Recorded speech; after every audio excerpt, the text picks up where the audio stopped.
Hi, welcome to the National Critics' Choice Online News. Say hi, I'm Robin Steinberg. Welcome to my show in this great afternoon here in Singapore. And I have a guest here that's quite unique in his talent, and he's a guitarist who is performing here at Bricks. And he's a band leader other than Michael himself. And he's going to tell us more about his technique and his inspiration behind the guitar. Mike, welcome to our show again. Thank you. Thank you for having me, Robin. And I love your style. Thank you. Is that jacket made in Singapore? It's not. No. It looks Italian. No, it was bought in Singapore, but really, I don't think it was made here. Oh, amazing! Yeah. I love that. Is that the? Does it look like a Grand Hyatt uniform? No, actually. No. If you need to know, it's actually from Zara. Really? Yes. Zara. So I just gave Zara a little plug there. So Zara endorses the Grand Hyatt now. Amazing. I love that. Mine is from Korea, so looks great. Looks great for the Grand Hyatt. Tell us, ever since you began your career as a musician, for many long years now, for 2 decades, is that right? Yes, more actually, about 25, 26 years. I've been doing it professionally since I graduated from school. When I finished school, I started playing. Yeah, I've been playing ever since. Now, who will be your biggest fan, inspiration to your music? I kind of grew up on really on rock and roll. 70s music. Oh, the 70s, blues. Okay. yeah. I mean, all the classic stuff. Beatles and Stones and rock and roll, Led Zeppelin, and I'm a big Hendrix fan. All the guitar players that I like. The English guys, Clapton and Jeff Beck. Is there a particular guitar? I mean, your bass, the bass guitar itself, brand that you go for. I mean, I've seen your guitar. It seems to be customized. No, they're not customized. I just play Fender Stratocasters. That's the guitars that I prefer to play. What kind of strings do you usually use? The brand, you mean? Or, yeah. Wow, let me think. I guess the Dario, probably. Oh, the Dario. Yeah. Okay. Yeah. Yeah. Pretty stiff, huh? Yeah. I like that. I like that. I like the strings. Now, you were performing at Bricks for a good number of years now. We started here in 2008, our first contract. We came back again in 2010, and we were extended. It was quite successful, and the hotel was gracious enough to invite us back for all of 2010. So we did all of last year, and then they asked to come back again this year. Oh, no, you guys are pretty good. I mean, guys, if you're traveling to Singapore and you're stopping by here at the Grand Hyatt, please drop by Bricks to watch his performance, and you're not going to regret it. Michael, what's so unique between your band and all the other bands here in Southeast Asia, or perhaps even in Singapore? I think the uniqueness is just in the way the show's put together. If you've seen our show, the way the night will build, and our first set's quite different from any other band. We're playing more instrumental music, older music, as it kind of happens almost chronologically. Where we're starting off doing older music, 60s into the 70s, more guitar-oriented music, and then of course in the second set we get more into some R&B and some more current stuff. By the third set we're into the newest music, hardcore, full-on party dance music. So the night really kind of builds. I think that's quite unique in our approach. Yeah, and it's choreographed. The show, it's a lot of energy. You actually choreograph? It's choreographed, of course. Yeah, wow. Not so much in the first set. If you saw the first set, that's we're just playing. We're just it's not really the jam session. More so it is, yeah. But once we have it set up where the singers kind of come out more in the second set. I have 3 wonderful singers, and I sing a bit myself in the first set. They seem to be from New York, are they? Currently, my lineup is from. I have a lady from Toronto. I have a lady from Arizona, and my newest singer is from Texas. Really? So no kidding. Yeah, we're very, very international. A company I work for is called L Live Productions, and we have a lot of bands out here in Southeast Asia, and it's a very international type of company. So there's musicians in there from Canada, the US, from Europe. My bass player is from Peru. So we were very, very international. Amazing. Now, what's the inspiration behind the entire entourage that you led, as a band? Because many bands do break up every now and then. We hear that all the time throughout the years in the music industry. But what's the secret behind it? That you managed to get your band together all this time? Well, actually, I mean, we employ people, the company I work for, and people come in and, they enjoy what they're doing out here. It's a great experience, traveling in Asia, working here in the hotels, it's wonderful. And there are not really any secrets. Some people come in and they do it for a while, and then they might want to go back home. They have other obligations, and I'll need to replace them, Otherwise, yeah, it's just they enjoy the experience. That's what they do for a living. If they're musicians, they need to be employed. They need to work, and of course, out here in Asia, we have a lot of it. Our bands are from LA Productions. We're in a lot of the Hyatts. Hyatt in Bangkok, in Korea, in Beijing, here in Singapore. So it's great. There's a lot of work out here. It's a great experience. It's a lot of fun for us to be out here. Now, being out here in Singapore, what's the biggest challenge in your music? Is it trying to get your music adaptable to the culture here in Southeast Asia? Well, I find in my experience, it's a great mix here, where it isn't. We're not just playing for a strictly Asian audience. Of course, there's a lot of people that come in that are Singaporean, but there's also a lot of, I guess, what would you call the expat community. So there's a mix of Europeans and Asians. So we're trying to cater music for a broader audience.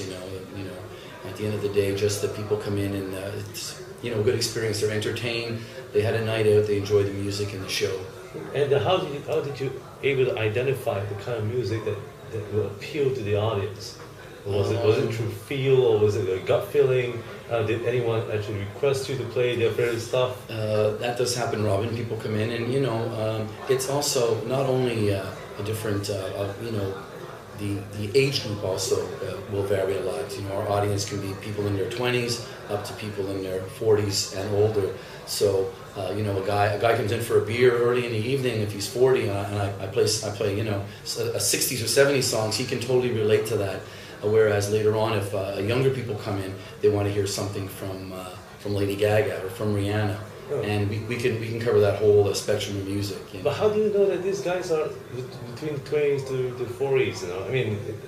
The place is dark. Yeah, it is a little dark down there. You're right. Yeah. But when I'm not on stage, I make a point of trying to meet. You do? And meet other people that come in. And being here as long as we've been here, I've had a chance to meet some of the regulars that come down the bricks. Wow. And they'll give me their feedback. They'll say, we really like what you did in the first set, those numbers, kind of the music that they grew up with. So I know that if they're older, that if I play something from that era of music that they grew up with, they can relate to it. They might not know the newest song from Rihanna or something, but if I play something from the Stones or the Beatles or something, or Cream, they'll know that. I noticed that after your first set, you actually make a point, you and your artists, your entourage, make it a point to meet everybody on the floor to find out the demographic of the audience. Is that correct? Yes, absolutely. I noticed that. Fans, for those who are coming by to the Grand Hyatt, and especially if you're going to have a good dance or a good drink at Bricks, you probably get to meet the kind of like a meet and greet session artist like Michael himself, and you're going to be blasted away with his hospitality here, the Hyatt hospitality that is. Why am I saying Hyatt? Someone has to pay me for this. I'm just kidding you. And anyway, the Hyatt touch. The Hyatt touch. Yes, that's right.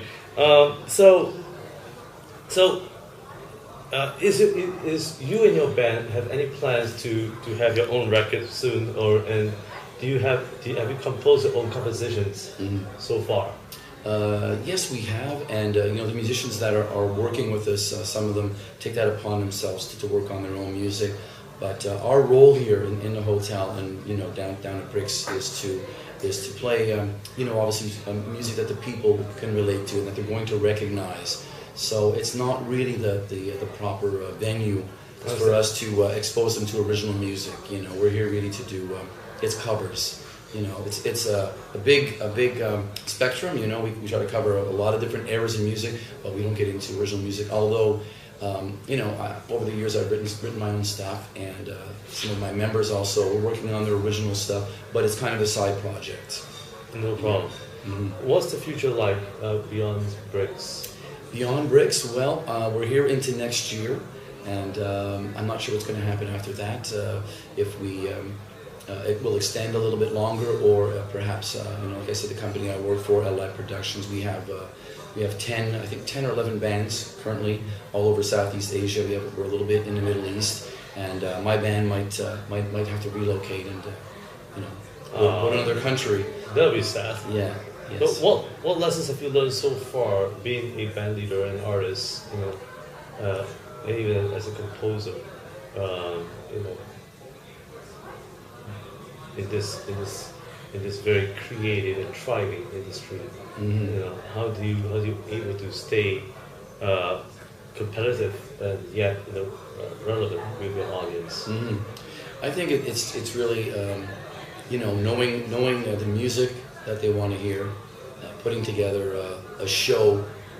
You know, it's an experience. You know, if you come and see us, you know, the Shades Band down here at Bricks, it's not like we're not a packaged product. People can't come down and buy the Shades Band. They have to come down and experience. So, you know, I'm very, very aware of that as a band leader, to stay current, to keep the show fresh, to keep the band, you know, looking their best.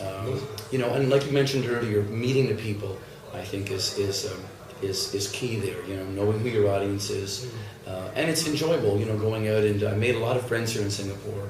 No, before I forget, how did you guys came up with the name Shades for your own band name? Okay. How did that happen? Was it because of was it because the Police, the band? I mean, I love the Police. Yeah, so, as I do. It's a great band. That name goes back quite a few years, and if I'm not mistaken, I think because when it was originally put together, the band was made up of a lot of different people from a lot of different backgrounds. So it was really kind of like shades of culture, where, you know, there was people from all different kinds of backgrounds. It wasn't just, you know, 6 or 7 white people from Canada. There was you know, people from different parts of the world, and it kind of reflected in the music that we played. You know, I think that's how the name was originally conceived, but I'll have to check. I'll have to look that up. But it's founded by you. Well, that name, when I joined the company, the name of the band was the Shades Band. Oh, okay. And then it stopped. Some of our key members left, and then we revived it when we started. Wow. Yeah, when we started out LI Productions. It has to be you. yes, I feel it is. Yeah, I've been behind it now for 4 years. 4 years in July that it was conceived, and I've been the band leader that long. Wow. Mm-hmm. Now, what kind of challenges did you face when you had to stay current in the entertainment? Did you spend, let's say, probably about 5 to 8 hours a day trying to figure out what the latest in music and so forth? I mean, what did you do to stay current? Well, I mean, looking at what other bands are playing, looking, of course, I'll go online and look at the Billboard at the charts. Oh, you do? Of course, yeah. And, you know, listening to what the DJs are playing is a really good indication. If I go to a club and I hear a DJ playing a song, a newer song, and I see the whole club jumping up and down to it, it's a good indication to me that maybe that I can also cover this song and add it to my repertoire. So it's just knowing what's current, you know, staying current. Wow. Keeping. And you look current. I mean, you know, gosh, I mean, tell me something.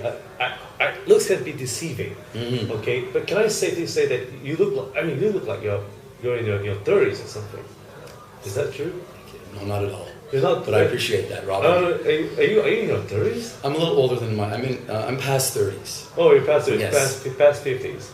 Past 40s, let's say. Past 40s. Let's just cut it in the middle. Okay. We're not revealing more secrets. So no, let's split the difference. Let's go can't. 40s over 40s. Over 40s. Well-guarded entertainment secrets. Great. Well, thank you for joining us here at the National Critics' Choice Hyatt, Michael, and you've been very gracious with your time and My pleasure, Bob. and your talent. We hope to see that one day Shakes will have their own record, over at the Bricks or the Hyatt hotels around the world. Thank you for joining me here at the National Critics' Choice Hyatt. I'm Robin Steinberg, and please enjoy your week. And don't forget to look up our YouTube channel or join me on Facebook. And of course, don't be deceived by looks. Just enjoy yourself and have a great time. All right, great. You're welcome. Yes, thank you. I enjoyed that. Yes.